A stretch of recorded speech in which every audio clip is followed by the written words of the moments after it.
The benefits of training in the bodhicitta you have thus developed are as follows.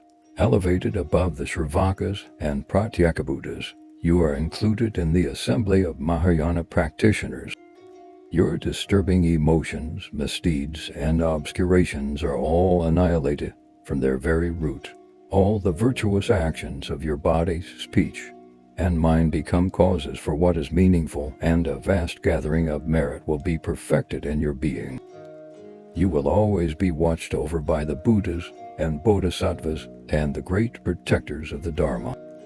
All sentient beings will love you as their own child and find you beautiful to behold. You will never be separated from the Mahayana teachings.